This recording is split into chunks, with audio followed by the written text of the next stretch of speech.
Hi, I'm Weston. I love talking about the Astros, and I'm here to talk about Game 21 of the regular season. Astros lose 4-2 against the Angels, and man, this game was just kind of a bummer. Like, to be completely honest, it was a bad offensive game for the Astros. Certainly, that is a big part of the loss.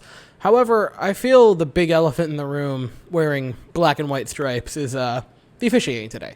Now, I am not a person that likes blaming officiating. I don't like doing that. I feel like it's a cheap cop-out to make an excuse. And I don't really like excuses that much when it comes to sports. I think you need to blame someone, right? It's usually in sports someone's fault. Now, granted, today, a lot of it is on the fact that you scored 2 runs, coming off a game where you scored 16. That tends to do that. But when you look at the game, when you look at the strike calls, and I can only imagine, I don't know the particular name for the calculator. There is one online that calculates the runs gained by officiating calls. I cannot wait to see that tomorrow as soon as they make that for today's game, because it is going to be, I assume, ridiculously high for the Angels today, because there were so many calls of pitches that for the Astros when batting were strike calls, and there wasn't even a doubt about it in the umpire's mind, and for the Angels were harmless balls, including some that were in the strike zone. And I'm going to get into that because really the fourth inning is when that went bonkers. So in the first inning, McCullers only gave up this weird little single that might not even have been a single if Correa was starting, because he has a few inches, about, I think it's 3 or 4 inches, on a lead missed guess. So if Correa is starting, maybe he gets that ball. Who's to say anyway? Doesn't really matter because, nothing happened in the first inning. In the bottom of the first, Brantley would get a double, which is pretty nice. That was his 4th consecutive at-bat with a double, which is insane. And then Jordan would strike out. And this was the start of it. Jordan struck out on a pitch that was way out of the strike zone, solid 2 or 3 inches out of the zone. That was called a strike, and he got rung up on a couple of pitches that were bad today. That happened in the first. In the second, Diaz made a great catch on a line drive that was complete extension, great jump, perfect timing by Diaz, and you could actually see him after he threw it say, wow, really, really obviously, which I thought was kind of funny and cool by Diaz. And then we get to the big thing, right? The 5th inning, the real money shot of the game. So the bases get loaded, and the walk that loads them was a pitch that was way out of the strike zone. Or, excuse me, way in the strike zone. Right? 100% a strike. They call it a ball, and now the bases are loaded, which is, bad for Lance McCullers Jr. Only 1 out. Gets the next guy to strike out. Perfect. And then he does exactly what you're supposed to do. He does exactly what you're supposed to do as a pitcher. He gets a soft ground ball right to the first baseman. That's what you want. That's what you need to do in that position. He did the right thing. It just happens to go insanely weird off the bag, bounces almost straight up and over Yuli Gurriel, and now, because the other guy was flying, I forget who it was, but now instead of just, oh, well, that sucks, 1 run scored, 2 run score. And now it is a 2-0 game. And McCullers gets out of it, but good Lord, this specific inning, there were so many calls that led to non-strikes, that led to hitters' counts. And, it's not just so much of, Weston, but, they had hits that inning, so that's not on the umpire that they had hits. And I would say, no, but as a pitcher and as a batter, your entire mentality changes depending on the count. If McCullers gets some of those calls and gets in 1-2 counts or 2-0 counts or, 2-2 counts, that's completely different than the 3-1 counts, then 2-1 counts or 2-0 counts. You as a pitcher have to completely change how you're throwing, and as the batter completely change how you're swinging in favor or against of the count. And this inning was a perfect depiction of McCullers kind of getting screwed over on a lot of bad calls. And again, I don't like just saying, it was the umpires, and then running the other way and saying that it wasn't to do with our team. Because our team, the Astros, I love them. But this was a bad loss. Only putting up 2 runs, that isn't going to win you anything. That being said, the frustration builds when Lance McCullers should have had a good 6 or 7 innings with maybe no runs, and instead only went 6 and allowed 2. Now, that being said, I think he still had a very good day, and I'll get to that later on. So that was it for a little bit. In the 7th, I believe, Luis Garcia came in, and in the bottom of the 7th, Bundy would hit Yordan Alvarez to get the inning started. Yuli Gurriel then would hit a 2-run home run, 3rd time that's happened in a row. and would tie the game at 2.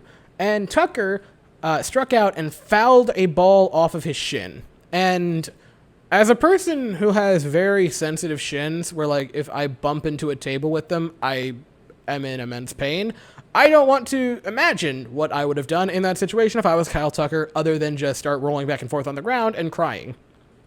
And then, oddly enough, right, Aledmus Diaz, next batter, he goes up there and he fouls one off of his kneecap, which, God, like, I am a normal human.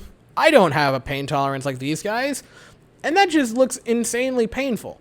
I also think it's kind of funny. I mentioned this earlier in the season for the Rangers, actually, not the Astros, because Mika Zibanejad took a shot to, like, the thigh area.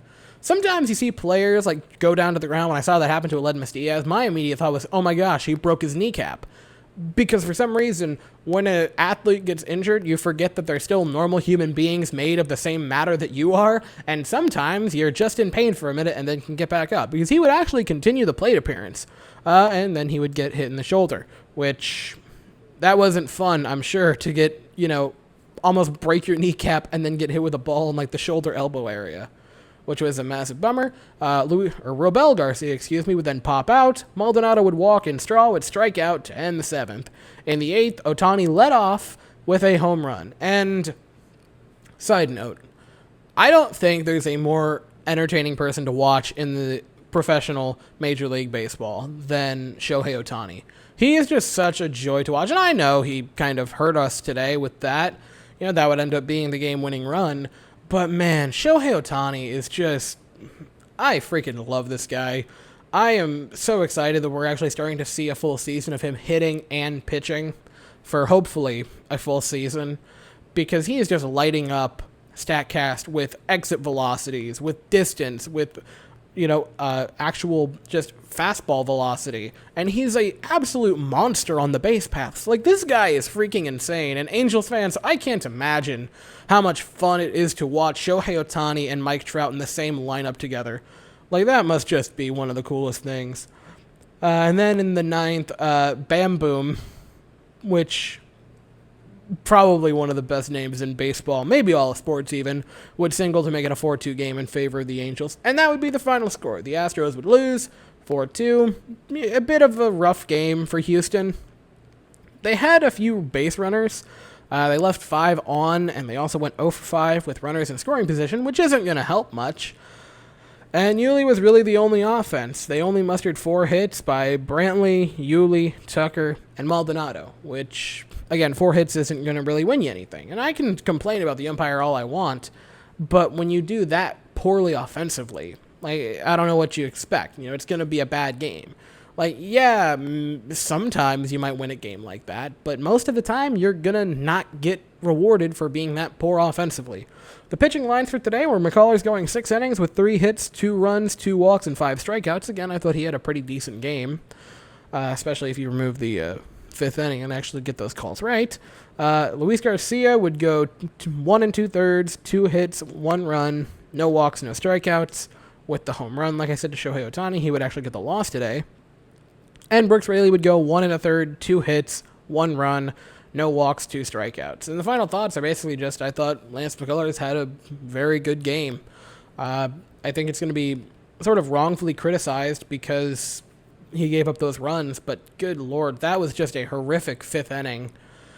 And overall, like, this was a good series. I went into this saying that you have to at least split it, and they took 3 of the 4. So that's a very good way to do it.